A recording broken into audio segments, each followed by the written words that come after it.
नमस्कार, बहुत बहुत स्वागत है आपका। रात के 9 बज गए और आप देख रहे हैं आपका पसंदीदा कार्यक्रम जनमत, एकमात्र ऐसा शो जहां हम बात करते हैं आपकी और आप इस शो में पोल के माध्यम से भाग भी ले सकते हैं। सोशल मीडिया प्लेटफॉर्म एक्स पर जाकर आप वहां अपना वोट कर सकते हैं और नतीजे हम आपको अपने खास शो जनमत में दिखाते हैं और आपकी राय क्या है यह भी हम आपको दिखाते हैं। आज जिन मुद्दों पर हम चर्चा करने वाले हैं जल्दी जल्दी से एक नजर उन पर डाल लेते हैं। सबसे पहले आज हम करेंगे बाढ़ का कहर। बिहार में किस तरह से त्राहिमाम पानी ने मचा रखी। एक तरफ मॉनसून अलविदा ले रहा है, मॉनसून जा रहा है, लेकिन जाते हुए मॉनसून भी कई निशान अपने छोड़ के जा रहा है। उसके बाद बात करेंगे भारत का नसरुल्लाह। कौन ऐसे लोग हैं दर्शकों जो नसरुल्लाह की मौत पर, आतंकी नसरुल्लाह की मौत पर मातम मना रहे हैं। दुख हो रहा है, पीड़ा हो रही है, यह भी आपको दिखाएंगे। साथ में आपको दिखाएंगे एक युग का अंत किस तरह से हुआ है और वो युग कौन सा था, क्या कुछ उसकी बड़ी बातें, वो भी आपको दिखाएंगे। और अगली अगर हम मुद्दे की बात करें तो हिट एंड रन, किस तरह से हिट एंड रन जो है भारी है आज के समय में, किस तरह से इसको बचना है और किस तरह से इसके परिणाम निकल रहे हैं वो भी आपको बताएंगे। और आखिरी जो मुद्दा जिस पर हम डिस्कशन करेंगे वो है उरी द सर्जिकल स्ट्राइक। किस तरह से उरी द सर्जिकल स्ट्राइक की अगर हम बात करें तो उसको लेकर आज क्या कुछ खास है और कितना वक्त बीता है, इन बीते सालों में क्या बदला है और क्या हमको करना है, इसकी बात भी करेंगे। सबसे पहले बात करते हैं दर्शकों, इजराइल ने जो चाहा वो हासिल कर लिया, लेकिन उसकी इच्छा भी पूरी नहीं है। अब ऐसा क्यों हम कह रहे हैं वो भी आपको बताएंगे। इजराइल डिफेंस फोर्स यानी आईडीएफ ने हिजबुल्लाह के चीफ को तो ढेर कर दिया है, लेकिन क्या आप जानते हैं कि अभी भी आईडीएफ के निशाने पर कोई और भी ऐसे जिहादी नाम हैं जो अभी उसके निशाने पर चल रहे हैं। कौन कौन से वो नाम हैं जानने के लिए इस खास रिपोर्ट में हम दिखाएंगे कि इजराइल का हिजबुल्लाह के चीफ के बाद अगला प्लान क्या है।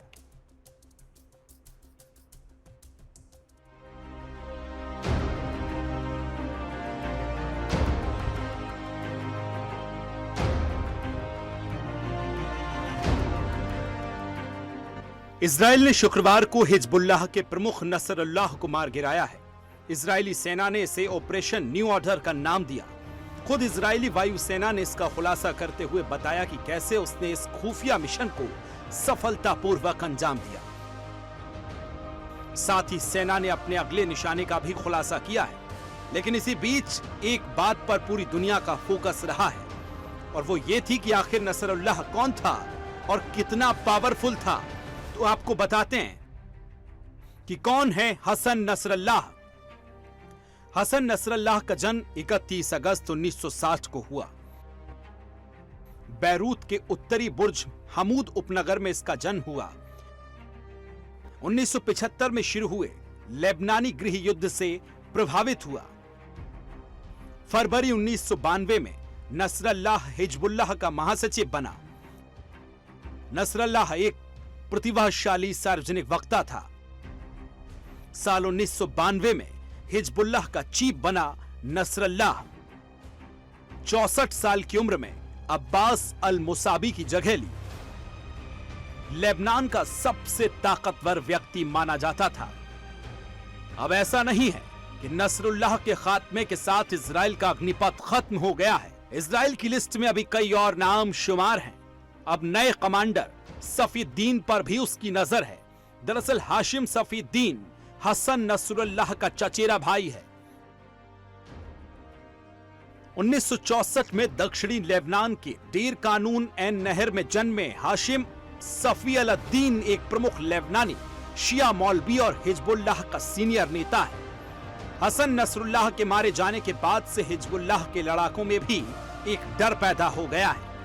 इजराइल लेबनान में लगातार हिजबुल्लाह के ठिकानों को निशाना बनाकर बमबारी कर रहा है, जिसमें अब तक 2000 से अधिक लोग मारे जा चुके हैं। बता दें कि इजराइल के हमले में ही हिजबुल्लाह नेता हसन नसरुल्लाह मारा गया था। तो कुल मिलाकर एक तरफ तो आतंकी नसरुल्लाह मारा गया है, तो दूसरी तरफ से शोर इस बात का भी है कि इजराइल का अगला कदम क्या होगा। ऐसे में पूरी दुनिया इस समय वेट एंड वॉच की स्थिति में दिखाई दे रही है। अब देखने वाली बात यह होगी कि पिक्चर में आगे क्या देखने को मिलता है। Bureau report, Sudarshan news.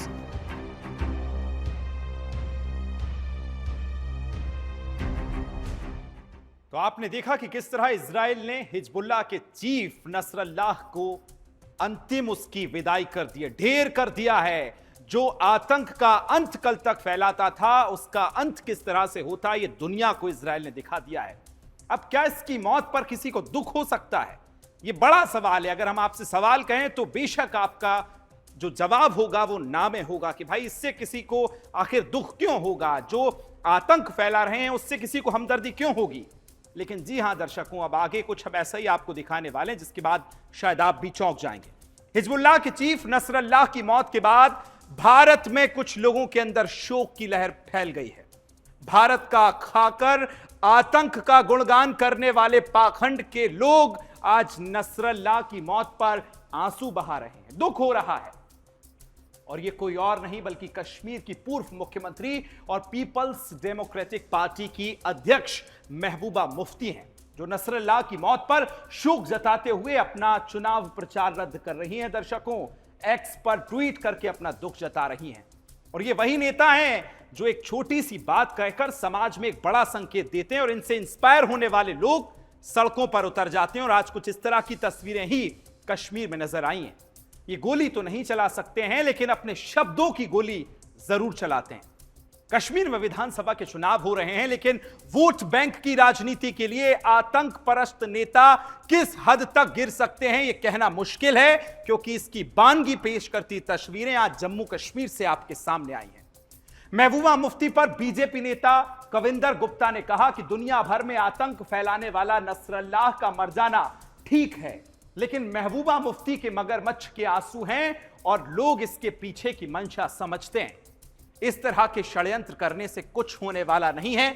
अलग अलग नेताओं की प्रतिक्रियाएं सामने आ रही हैं, इस एक्सक्लूसिव रिपोर्ट के जरिए आपको दिखाते हैं। लेबनान की जंग कश्मीर में क्यों बंद?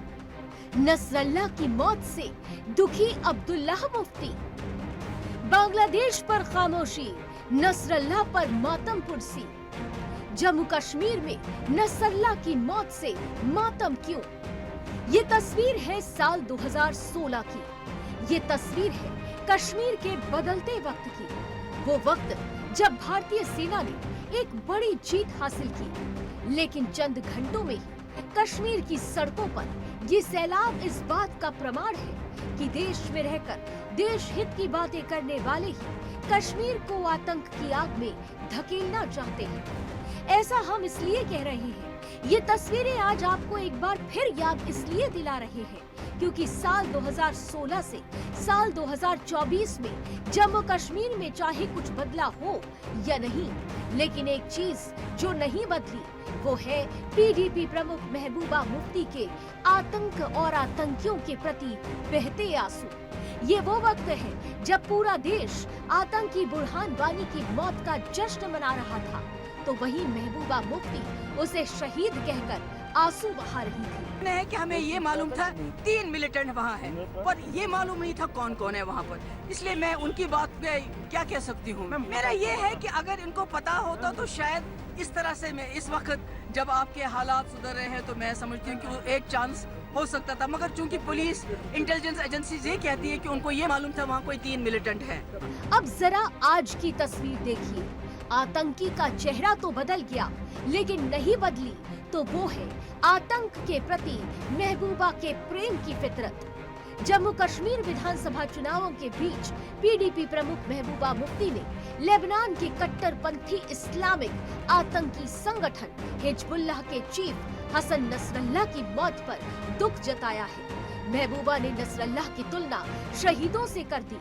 सोशल मीडिया एक्स पर पोस्ट करते हुए महबूबा ने लिखा, लेबनान और गाजा के शहीदों, खास तौर पर हसन नसरल्लाह के साथ एकजुटता दिखाने के लिए मैं अपना प्रचार रद्द कर रही हूँ। हम इस दुख और प्रतिरोध की घड़ी में फिलिस्तीन और लेबनान के लोगों के साथ खड़े हैं, जिस पर जम्मू कश्मीर के पूर्व उप मुख्यमंत्री और बीजेपी नेता कविंद्र गुप्ता महबूबा को आड़े हाथों लेते हुए नजर आ रहे हैं। उसकी मौत पर महबूबा मुफ्ती को इतनी तकलीफ क्यों है? जब बांग्लादेश में हिंदुओं का कत्लेआम होता है तब इनकी आवाज बंद हो जाती है। आज इजराइल पर हमला करने वाला हजीबुल्लाह, उसका कमांडर अगर मारा जाता है तो ये एक दिन के लिए प्रचार बंद कर देती है। ये घड़ियाली आंसू हैं, मगरमच्छ के आंसू हैं। लोग इसकी और सारी जो मंशा है उसको समझते हैं। इस प्रकार के षड्यंत्र करने से कुछ होने वाला नहीं है। इंसानियत के नाते जो बात करनी वही सही है। जिस व्यक्ति ने पूरे दुनिया में आतंक फैलाया था उसका मरना ही ठीक है। महबूबा आतंकी के सफाए पर आंसू बहाना तो नहीं भूली, लेकिन भूल गई वो तारीख जब भारत ने ईंट का जवाब पत्थर से दिया था। जी हाँ, आज 29 सितंबर है। आज ही से 8 साल पहले ठीक इसी दिन भारतीय सेना ने ऐसा साहसिक कारनामा किया था जिसे आने वाले सदियों तक भारत का बच्चा बच्चा याद रखेगा। 29 सितंबर 2016 की रात भारत के वीर सपूत जान हथेली पर रखकर सीमा पार गए थे और उरी में मौजूद आतंकी कैंप और उसके अंदर छिपे आतंकियों को तबाह कर दिया था।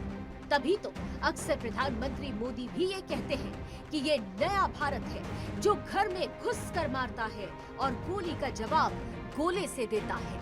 आज 28 सितंबर है। साल 2016 में आज की रात 28 सितंबर की रात सर्जिकल स्ट्राइक हुई थी।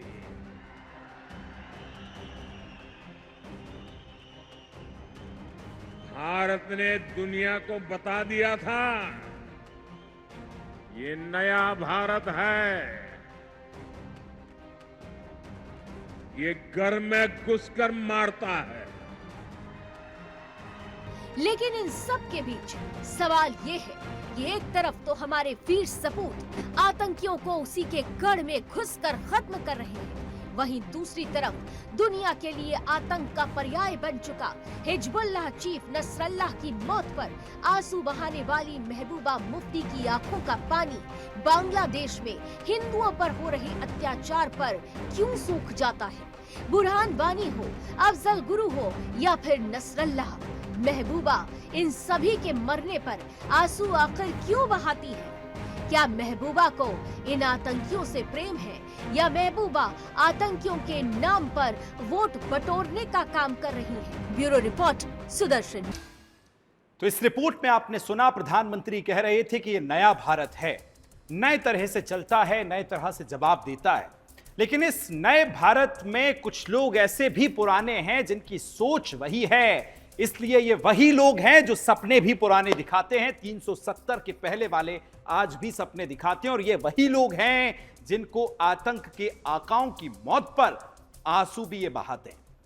जब इसी खबर के बाद सुदर्शन ने जनमत में अपना सवाल पूछा कि भारत के जो नसरल्लाह हैं उनका अंत होना चाहिए, उनका खात्मा होना चाहिए या नहीं, तो देखिए जो परिणाम सामने आए वो ये है कि 99% लोग हाँ का समर्थन करते हैं कि ऐसे आतंक के आकाओं का खत्मा होना चाहिए और 1% ऐसे लोग हैं जिसमें महबूबा मुफ्ती जैसे लोग आते हैं जो आतंक के आकाओं यानी हिजबुल्लाह के चीफ की मौत पर आंसू बहाती हैं।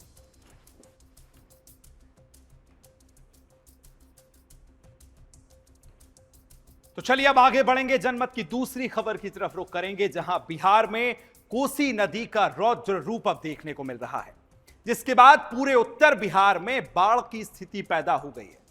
प्रशासन की ओर से लोगों को ऊंची जगहों पर जाने की चेतावनी दी जा रही है, जिसके बाद लोग अपना घर बार छोड़ रहे हैं। रिपोर्ट्स के मुताबिक कोसी नदी में बीते 50 सालों में इतना पानी कभी नहीं देखा गया है जितना अब वहां नजर आ रहा है, जिस वजह से अगर बात की जाए तो राज्य में गंभीर बाढ़ की स्थिति पैदा हो गई है। एक तरफ जहां गंगा में बढ़ते जल स्तर की वजह से 13 जिले बुरी तरह से प्रभावित हैं, तो नेपाल से लगातार बारिश के बाद कोसी बाराज में 5.5 लाख क्यूसेक से भी ज्यादा पानी छोड़ा है और हालात बहुत ज्यादा गंभीर हैं। तो वहीं उत्तरी बंगाल के हिस्सों की अगर बात की जाए तो वहां भी बाढ़ जैसी स्थिति बन गई है।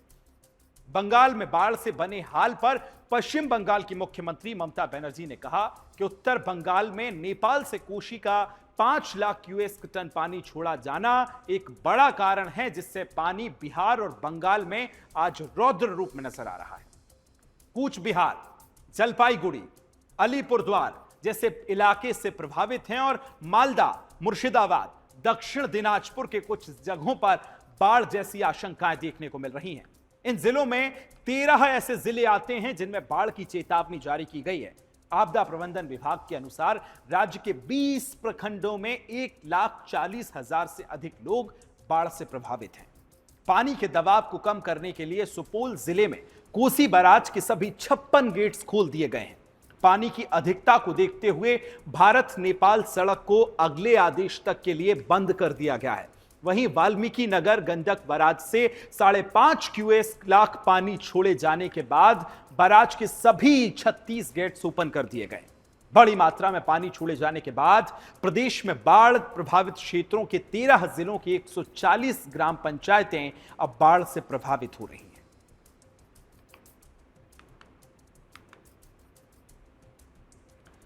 तो देखिए, तस्वीरें भी हम आपको दिखा रहे हैं। बाढ़ किस तरह से लोगों पर कहर बनकर आसमानी जो बारिश है वो बरसी है कि लोगों को घर द्वार, अपने सपनों के आशियाने किस तरह से उनके बह रहे हैं, इसकी नजीर और गवाही पेश करती तस्वीर आपकी टेलीविजन स्क्रीन पर आप देख रहे हैं कि पूरा घर जो है पानी में समा गया है। पानी ने अपने आगोश में ना सिर्फ दुकानों को, मकानों को, मोहल्लों को, गली को, बल्कि हर कहीं जहां आप नजर डालेंगे सिर्फ नजर आएगा तो पानी ही पानी। इसलिए हम कहते हैं कि सिर्फ पानी ही पानी है और खतरे और आफत में जिंदगानी है। लौटते मॉनसून, ये वक्त अब मॉनसून के लौटने का है, लेकिन लौटते हुए कुछ ऐसे निशान छोड़ के जा रहा है जिसके निशान जो है कई दशकों तक, कई महीनों तक, कई सालों तक नजर आएंगे, क्योंकि सपनों के आसियाने अपने लौटते हुए मॉनसून के साथ ये निशान छोड़े जा रहा है। लगातार मॉनिटर कर रहे हैं। नेपाल में इतनी बारिश हुई है कि 300 mm बारिश थोड़े ही टाइम में हो गई। आप लोगों को भी जानकारी होगा 1968 के बाद शायद इतनी बारिश नहीं हुई थी। 68 के बाद 6 लाख क्यूसेक से ज्यादा पानी कोसी से निकला है, लगभग उतना ही गंडक से निकला है। मैं भी इस विभाग में था, हम लोगों ने कभी इतना पानी नहीं देखा था। ये तो नेचुरल कैलेमिटी है जितना पानी आया है, लेकिन कहीं भी एम्बैंकमेंट अभी तक एक जगह केबल आया है बागमती में, सीतामढ़ी के पास कहीं, जो कहीं ब्रीच किया है, मतलब पाइपिंग हो रहा है, लेकिन कोई एम्बैंकमेंट सुरक्षित है। प्रॉब्लम वहां है जो बांध के अंदर लोग रहता है उनको भी इवैक्यूएट किया जा रहा है, उनको भी सारा प्रशासन लगा हुआ है। सुपौल में अन्य जगह नाव वगैरह सारा है, उनको निकाल करके वहां से सुरक्षित जगह ले जाने के लिए। और आप सब जानते हैं कि हम लोगों का लगातार ये बिहार सरकार का भी और मुख्यमंत्री जी का रहा है कि इसका लॉन्ग टर्म सॉल्यूशन होना चाहिए।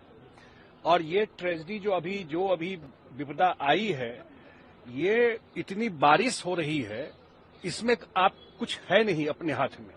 तो ये बात सही है कि अगर इसका परमानेंट सॉल्यूशन उत्तर बिहार को अगर सुरक्षित रखना है तो व्यक्तिगत रूप से या वो लोगों का मानना है कि इसका परमानेंट या लॉन्ग टर्म सॉल्यूशन जो है वो कोसी में हाई डैम है जो बनना चाहिए।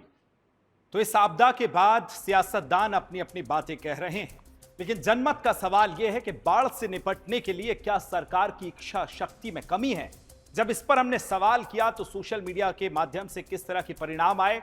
83% लोग हां का समर्थन करते हैं कि जिस तरह से दृढ़ इच्छा शक्ति सरकार की होना चाहिए थी उतनी नहीं है, और 17% ऐसे लोग हैं जो ना का समर्थन करते हैं। ये हुई बाढ़ और बारिश की बात, लौटते मॉनसून की बात। अब बात होगी राजधानी दिल्ली की, जहां के नागलोई इलाके में हिट एंड रन का एक दर्दनाक मामला सामने आया दर्शकों, जिसने दिल्ली पुलिस के एक कांस्टेबल की इसमें मौत भी हो गई है। इस घटना का सीसीटीवी फुटेज भी सामने आया है और ये ऐसा है कि जिसे आप देखेंगे तो आपका दिल दहल जाएगा। इसमें कांस्टेबल सादे कपड़ों में अपनी मोटरसाइकिल से जा रहा होता है, तभी पीछे से आ रही एक तेज रफ्तार कार उसे रौंदते हुए आगे निकल जाती है। घटना रविवार सुबह हुई है, यानी आज सुबह हुई है, और कांस्टेबल की पहचान संदीप के रूप में हुई है, जो कि नागलोई पुलिस स्टेशन में तैनात है। मिली रिपोर्ट्स के अनुसार कांस्टेबल संदीप नागलोई इलाके में डकैती के मामलों में अचानक हुई बढ़ोतरी के कारणों की जांच करने के लिए सिविल ड्रेस में ड्यूटी कर रहा था। वे अपनी बाइक पर थे, तभी उन्होंने एक वैगनार को आते हुए वहां से पीछे से देखा, जिसमें लापरवाही से जिसको उसका ड्राइवर चला रहा था। उन्होंने ड्राइवर को गाड़ी धीमी करने का इशारा किया, लेकिन उसने गाड़ी नहीं रोकी है। तब तक कांस्टेबल संदीप अपनी बाइक से कार को ओवरटेक करने के लिए उसके आगे पहुंचे और अचानक जो कार थी उसके ड्राइवर ने गाड़ी की रफ्तार बढ़ा दी और कांस्टेबल संदीप की बाइक को पीछे से टक्कर मार दी। उन्हें लगभग 10 मीटर तक घसीटते हुए ये राजधानी की सड़कों पर घूमता रहा। कार के सामने खड़ी एक दूसरी कार से टक्कर हुई। संदीप को गंभीर चोटें आई। उन्हें पहले अस्पताल ले जाया गया और वहां से फिर पश्चिम बिहार के बालाजी अस्पताल में ट्रांसफर किया गया, लेकिन गंभीर चोटों के चलते उन्होंने दम तोड़ दिया। मामले पर डीसीपी जिमी चिराग ने कहा कि वैगनार में जो 2 लोग सवार थे वो मौके से भागने में कामयाब हुए हैं। पुलिस ने दोनों आरोपियों को गिरफ्तार करने के लिए टीमों का गठन कर दिया है। दोनों की पहचान कर ली गई है और जिस कार से कांस्टेबल संदीप की बाइक को टक्कर मारी गई है वो बरामद कर ली गई है। मामला रोड रेंज का लग रहा है और साथ में यह भी आपको बताएं कि मामले की आगे की जांच भी अब लगातार की जा रही है।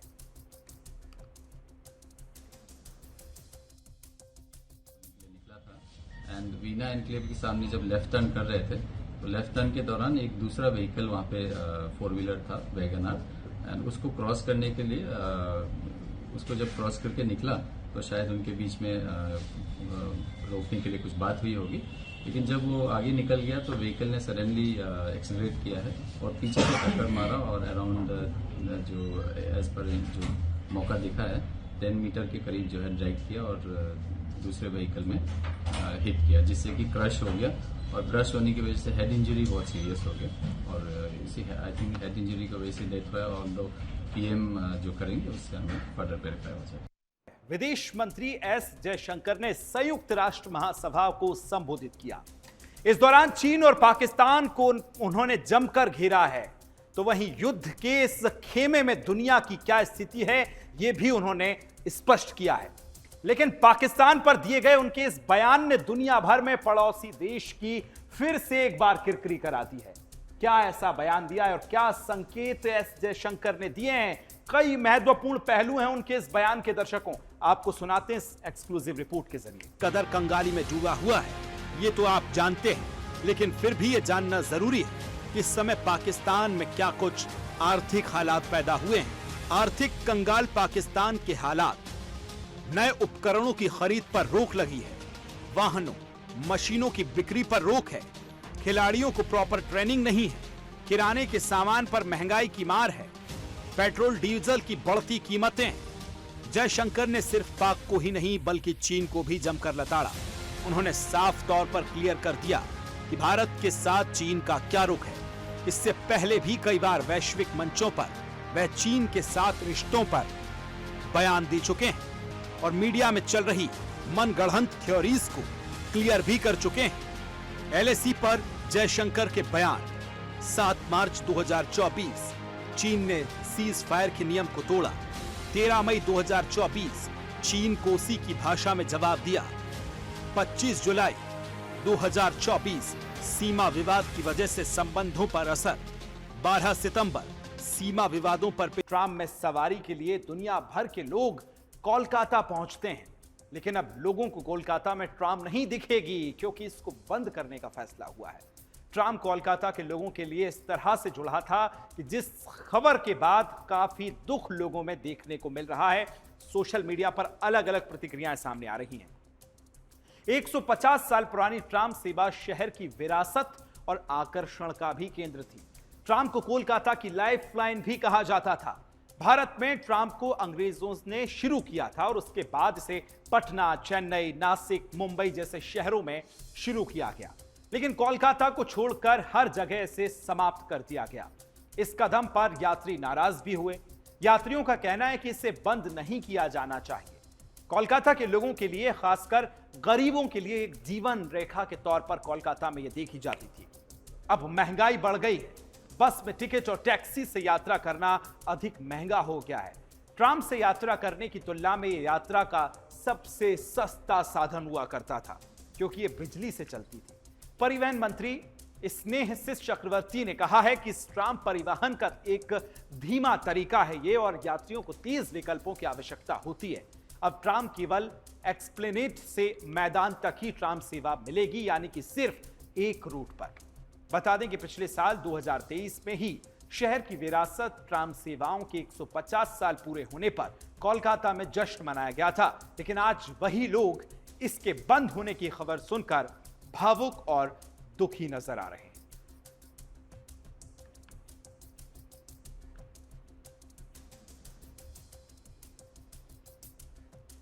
तो इस खबर को लेकर जब हमने सोशल मीडिया पर पोल किया कि कोलकाता में ट्राम सेवा बंद होना सही है या नहीं, तो 43% ऐसे लोग हैं जो हां का समर्थन करते हैं, जबकि 57% ऐसे लोग हैं जो आज भी ये चाहते हैं कि ट्राम चलना चाहिए। उनको उनकी जीवन जो है बहुत आसान इस सेवा से होता था, इसका विरोध भी वो अब कर रहे हैं। चलिए आगे बढ़ेंगे।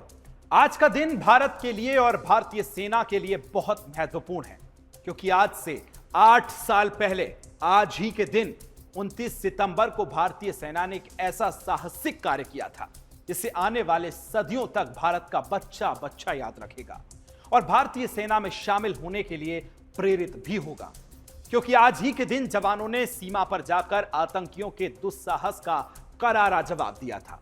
भारत के लोगों ने पहली बार सर्जिकल स्ट्राइक से वो रूबरू हुए थे, उन्होंने जाना था। 29 सितंबर 2016 की रात भारत के वीर सपूत अपनी जान हथेली पर रखकर सीमा पार गए थे और उरी हमले पर हुए दुस्साहसिक हमले का बदला उन्होंने लिया था। इंडियन आर्मी के स्पेशल फोर्स के वहां मौजूद आतंकी कैंप और उसके अंदर छिपे आतंकियों को तबाह भारतीय सेना के जवानों ने कर दिया था। उस वक्त पूरे देश में नवरात्रि का त्योहार चल रहा था, जैसा कि अगले ही हफ्ते देश में नवरात्रि शुरू होने वाली है और ऐसे मौके पर भारतीय सेना ने अपनी शक्ति और शौर्य का प्रदर्शन किया था। भारतीय सेना के जवान पाकिस्तान अधिकृत कश्मीर में 3 किलोमीटर अंदर तक घुसे थे एलओसी के और वहां पहुंचकर आतंकियों के कैंप को बर्बाद कर दिया था। फिर नींद में सो रहे आतंकियों को हमेशा के लिए उन्होंने वहां पहुंचकर सुला दिया था। जिसने भी हथियार उठाने की हिमाकत भी की थी, उसे भारतीय सेना के जवानों ने भयानक मौत दी थी और पूरे मिशन को सिर्फ मात्र 25 कमांडों ने इसे पूरा किया था, इसे सक्सेस किया था। वहीं करीब 150 कमांडो एक्स्ट्रा सपोर्ट के लिए एलओसी पर तैनात किए गए थे। अगर उन पर जवाबी हमला होता तो बैकअप के लिए ऐसा प्लान था कि पाकिस्तान फिर कभी गोली चलाने की हिमाकत भी नहीं करता। उरी पर हमला सर्जिकल स्ट्राइक की कार्रवाई उस नापाक हमले का जवाब था जो 10 दिन पहले आतंकियों ने उरी में किया था। जैश-ए मोहम्मद के 4 आतंकी 18 सितंबर 2016 को उरी स्थित इंडियन आर्मी के बेस कैंप पहुंचे थे और यहां प्रशासनिक स्टेशन पर चुपके से हमला कर दिया था। निहत्ते सोते हुए भारतीय शौर्य वीरों पर एक पीछे से हमला, छुपके हमला किया गया था। इस हमले में भारतीय सेना के 19 वीर सपूत देश के लिए वीर गति को प्राप्त हो गए थे। इसके बाद वहां मौजूद स्पेशल जो टीम थी, उन्होंने आतंकियों को एनकाउंटर में मार गिराया था और पुरजोर जवाब भी दिया था। बाद में सूचना मिली कि इस हमले में पाकिस्तानी सेना का हाथ था। उन लोगों की आतंकियों को मदद भी उनको की गई थी। उरी की घटना ने पूरे देश को हिलाकर रख दिया था। भारत की जनता का खून खौल रहा था, लेकिन देश इसका जवाब चाहता था। वहीं पाकिस्तान ये मानने को तैयार नहीं था कि उसने सरपरस्त आतंकियों ने ये कायरतापूर्ण हरकत की है, जो कि अक्सर वो करता है। सीमा के पीछे से पहुंचने की हरकतें जो करता है, उसका जवाब भारत ने ऐसा दिया कि सदियां पाकिस्तान की याद रखेंगी।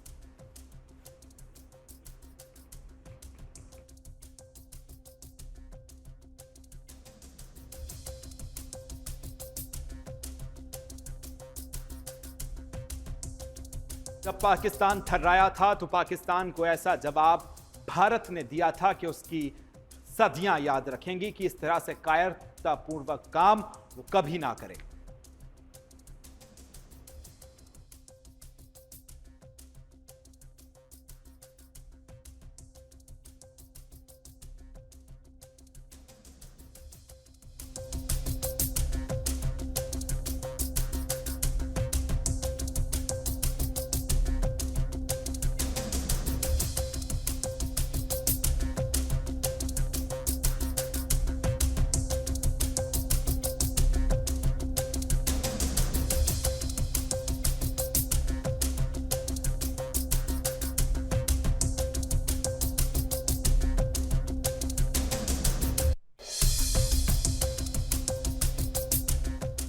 चलिए आगे बढ़ेंगे जनमत में। अब बात करेंगे ग्रेटर नोएडा में चल रहे यूपी इंटरनेशनल ट्रेड शो की, जहां बड़ी संख्या में विदेशी जो हैं पहुंच रहे हैं और जो भारतीय अपनी संस्कृति से दूर होते जा रहे हैं उन्हें भी इस इंटरनेशनल ट्रेड शो के माध्यम से फिर अपनी संस्कृति से जुड़ने का मौका मिल रहा है। अब ट्रेड शो में भारतीय मिट्टी से बने उत्पाद पश्चिमी देशों से लेकर मिडिल ईस्ट के देशों के लिए बायर्स के लिए एक पहली पसंद भी बन रहे हैं, जिससे प्रदेश के उद्यमियों और उनके उत्पादों को अंतर्राष्ट्रीय स्तर पर पहचान दिलाने में UP international trade show in दिनों शानदार प्लेटफॉर्म साबित हो रहा है। मुख्यमंत्री योगी आदित्यनाथ की मंशा के अनुसार यह आयोजन सफल साबित हो रहा है। इसकी पुष्टि 3 दिन में ट्रेड शो में पहुंचे भारी मात्रा में विजिटर्स की संख्या तय करती है। आयोजन इंडिया एक्सपो मार्ट में चल रहा है। इसमें 2550 एग्जीबिटर्स हिस्सा ले रहे हैं। मुख्यमंत्री योगी आदित्यनाथ का इस आयोजन का उद्देश्य प्रदेश के विभिन्न जिलों में विशिष्ट उत्पादों को अंतर्राष्ट्रीय स्तर पर प्लेटफॉर्म को उपलब्ध कराना है, ताकि विश्व के तमाम देशों के लोग इन उत्पादों से जुड़कर कारोबार कर सकें।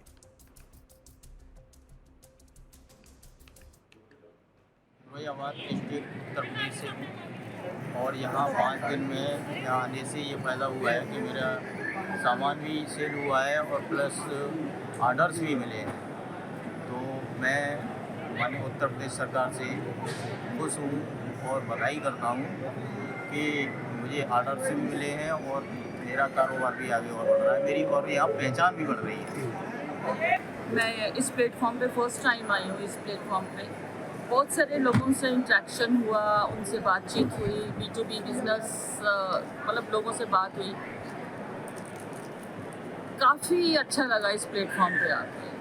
सेल तो चलो जो है लेकिन लोगों से जो कांटेक्ट होता है या जो अपने ब्रांड का एक आपको विजिबिलिटी मिलती है वो सब है यहाँ पे। तो सेकंड टाइम आगे से भी मैं ज़रूर आना यहाँ पे प्रेफर करूँगी। और मैं लखनऊ से हूँ। हमारा चिकनकारी का है, सभी चिकनकारी आर्ट के नाम से, और हमारा फर्स्ट एक्सपीरियंस यहाँ बहुत अच्छा रहा। और यहाँ पे B2B बहुत ही बढ़िया है और करीबन श्रीलंका, नेपाल और दुबई से एक्सपोर्टर्स हमें मिले हैं और आशा है कि आगे हमारा और काम बढ़ेगा और हम नेक्स्ट ईयर ज़रूर आएंगे यहाँ पे फिर से। और बाकी लोकल जो बायर्स हैं वो भी काफ़ी क्वान्टिटी में लोग आए हमारे पास और हमारा कार्ड लेके गए हैं और काफ़ी इंटरेस्ट दिखाया है। तो ये चीज़ यहाँ बहुत अच्छी है। सो हम आशा करते हैं कि हमें और अच्छा बिजनेस मिलेगा यहाँ से और नेक्स्ट ईयर हम डेफिनेटली यहाँ आएंगे। और हमारा जो ब्रांड का नाम है कीमत हम डेकोर है और हम लोगों ने इस बार पार्टिसिपेट किया है। हम मुरादाबाद से हैं। मुरादाबाद अब दुनिया में फेमस है अपने एक्सपोर्ट के लिए। इंडिया के जितने बड़े ब्रांड्स हैं वो सारे वहाँ से इंपोर्ट करते हैं। कितने ऑर्डर्स आपको मिला है? जी ऑर्डर सर हमें यहाँ पे सही मिले हैं। B2C मतलब कस्टमर्स की काफ़ी रीच है और काफ़ी लोगों ने ऑर्डर बुक करे हैं। और हमारे तो बिहार में आई बाढ़ से लेकर हिजबुल्लाह के चीफ के खात्मे तक और दूसरी तरफ सर्जिकल स्ट्राइक से लेकर इंटरनेशनल ट्रेड शो तक, आज जनमत में हमने आपको सब कुछ दिखाया और इस खबरों के अलग अलग पहलुओं से बाखबर भी किया। आज जनमत में फिलहाल इतना ही। कल फिर होंगे हाजिर इसी वक्त। तब तक के लिए मुझे दीजिए इजाजत। नमस्कार।